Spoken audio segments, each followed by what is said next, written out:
بہت شکریہ جی. میں تو آج کوئی تقریر کرنے یہاں نہیں آیا, ایک گواہی دینے آیا ہوں. اور گواہی یہ دینے آیا ہوں کہ مجھے وہ دن بھی اچھی طرح یاد ہے کہ جس دن حامد میر نے صحافت جوائن کی تھی, اور وہ دن بھی یاد ہے کہ جس دن حامد میر کو گولیاں لگی تھیں, اور وہ دن بھی یاد ہے اور وٹنس ہوں میں ان کا کہ کس کس طرح مشکلات میں اس نے لکھنے کا راستہ اپنایا. ہم تو شاید انگلیاں کٹا کر شہید ہونے والوں میں شامل ہیں, وہ خون دے کے غازی بنا ہے, اور یہ اسی کو یہ اعزاز حاصل ہے پاکستان کی پوری تاریخ میں کہ اس کو ٹارگٹ کر کے نشانہ بنا کے پہلے بتا کے گولیاں ماری گئیں. اور حامد میر کے کردار, حامد میر کی بے لالچ ہونے کی بھی میں ذاتی طور پر, سنس ہم ایک دوسرے کو پچھلے 40 سال سے ایک دوسرے کے گواہ ہیں, تو جتنا میں گناہگار ہوں اتنا ہی یہ نیکوکار ہے. اور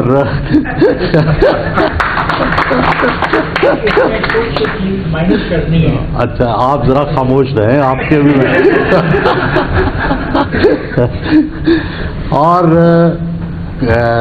میں چونکہ ظاہر ہے ہم سب ایک دوسرے کو بہت اچھی طرح جانتے ہیں, کوئی بھی کرپشن کی بات یا کسی فائدے کی بات تو کجا اگر حامد میر نے یہ سمجھا کہ میرا پاکستان میں رول کوئی عوامی مفاد کے خلاف ہے تو حامد میر تمام تر تعلق کے باوجود میرے بھی خلاف لکھے گا, اور مجھے یہ توقع کرنی چاہیے کہ یہ لکھے. اور حامد میر عجیب آدمی ہے. آگ لگتی ہے کسی جگہ, گولی چلتی ہے, تو انسانی جبلت یہ ہے کہ ہم آگ سے دور بھاگتے ہیں اور ہم گولی سے دور بھاگتے ہیں. حامد میر وہ منفرد شخص ہے, جدھر آگ لگی ہو یہ ادھر کو بھاگتا ہے. اور اس نے کبھی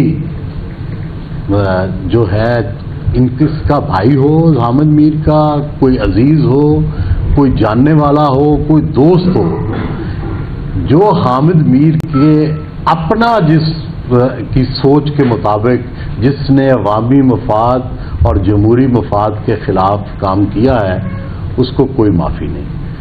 اور دوسرا میں یہ گزارش کرنا چاہتا ہوں کہ جو آج کے حالات ہیں, ہم نے جنرل ضیاء الحق کا مارشل لا بھی دیکھ چکے ہیں ہم, اور جنرل مشرف کا مارشل لا بھی بھگتا چکے ہیں, اور یہ دور بھی دیکھ رہے ہیں. شاید یہ عہد ستم کل کو جب تاریخ لکھی جائے گی تو یہ اس سے بھی بڑھ جائے گا.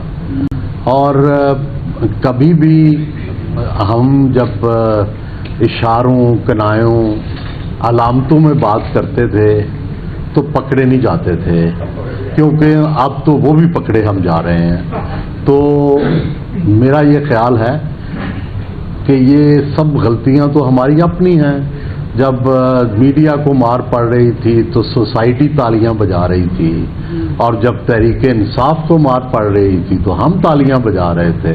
تو ہم ایک دوسرے کے لیے تالیاں بجاتے رہیں گے اور ہمارا انجام قریب آتا جائے گا. بہت بہت شکریہ. بہت بہت شکریہ سہیل ولیت صاحب. چھوٹی سی تقریر میں بہت ڈیپ باتیں کی انہوں نے. تو میں دعوت دیتا ہوں اے پی این ایس کے CPNE کے صدر کاظم خان صاحب کو.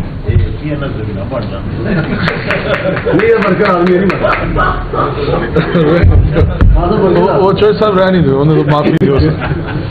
بسم اللہ الرحمن الرحیم. یہ ارشد انصاری صاحب نے مجھے جب یہ میر صاحب کی کتاب کے حوالے سے بتایا تو میں نے ان سے پوچھا کہ اس کتاب کی کوئی کاپی مل سکتی، تو انہوں نے بتایا کہ ہاں میرے آفس میں پڑی ہے. میری میر صاحب سے بات ہوئی تو انہوں نے کہا کہ ارشد کے پاس کاپی پڑی ہوئی ہے، اگر وہاں سے نہ ہو سکے تو پھر آپ مجھے بتائیے گا، میں اپنے پبلشر سے کہوں گا وہ آپ کو دے دیں گے. بل کتاب آ گئی میرے سامنے. اب میں سوچ یہ رہا تھا کہ اس کتاب کو دیکھوں یا اس کتاب کو پڑھوں. اگر اس کتاب کا میں نے جب ٹائٹل دیکھا تو مجھے اس ٹائٹل پہ ٹینک نظر آئے، اس ٹائٹل پہ فوجی نظر آئے، اس ٹائٹل پہ عمارتیں نظر آئیں، اس ٹائٹل پہ خاتون نظر آئی، تو پہلے میں سمجھا شاید یہ غازہ کے حوالے سے ہے یہ کتاب، کیونکہ حامد میر صاحب کا ایشو یہی ہے کہ وہ جہاں ظلم ہوتا ہے وہاں پہنچ جاتا ہے. پھر میں نے یہ ڈھونڈنا شروع کیا یہ روداد ستم ہے کیا، یہ حامد صاحب روداد ستم کہہ کس کو رہے ہیں. تو حامد صاحب اس سے پہلے ایک کتاب لکھ چکے تھے، اس کا نام تھا سچ بولنا منع ہے، اور یہ دور تھا محترم عمران خان صاحب کا. اور اب جب شہباز شریف کا دور آیا تو حامد میر صاحب نے سچ بولنا منع ہے، اگر آپ اس کا بھی ٹائٹل دیکھیں تو آپ کو کتاب پڑھنے کی ضرورت محسوس نہیں ہوگی، وہ آپ نیٹ سے دیکھ سکتے. اگر میں اسے ایکسپلین کروں گا تو ممکن ہے یہاں مقدمات کی بھرمار ہوتی ہے تو سننے والوں پر بھی مقدمہ ہو سکتا ہے. پھر انہوں نے لکھی روداد ستم. یہ بیسیکلی میر صاحب کے کالمز کا مجموعہ ہے، وہ کالمز جو انہوں نے مختلف اوقات میں لکھے اور لکھنے کے بعد بہت کچھ وہ سہا جو شاید ایک اچھا اور سچا صحافی سہتا ہے. میں اس کتاب کو ویسے ہی کھول رہا تھا تو میرے سامنے ایک کالم آیا جس کا عنوان تھا جعلی خواجہ سرا. میں اس کالم کی اوپر کی 4 لائنیں پڑھی تو مجھے سمجھ لگی کہ ایک پولیٹیکل پارٹی کا جو ترجمان ہے اس کے اوپر کچھ خواجہ سراؤں نے حملہ کیا. تو یہ ولید کو یاد ہے جس دن یہ وقوع ہوا میں نے اسے ہنستے ہوئے کہا تھا کہ حملہ آور ہوتے ہی خواجہ سرا ہے.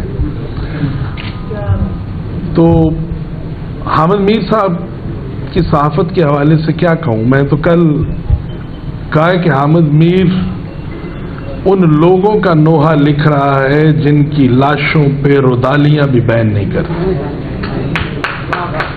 یہ وہ حامد میر ہے کہ کبھی روداد ستم کا جب آپ اس کا سر ورق پڑھیں گے تو آپ کو سمجھ لگے گی کہ اگر کسی صحافی کی لاش نہر سے ملی تو آواز اٹھانے والا ایک شخص، اگر کوئی ہزاروں میل پیدل سفر طے کر کے ٹھٹھرتی سردی میں اسلام آباد پہنچا اور اسے کسی نے پناہ نہیں دی تو ایک نہتا آدمی اپنا مائک پکڑ کے ان کے سامنے کھڑا ہو گیا، حامد میر.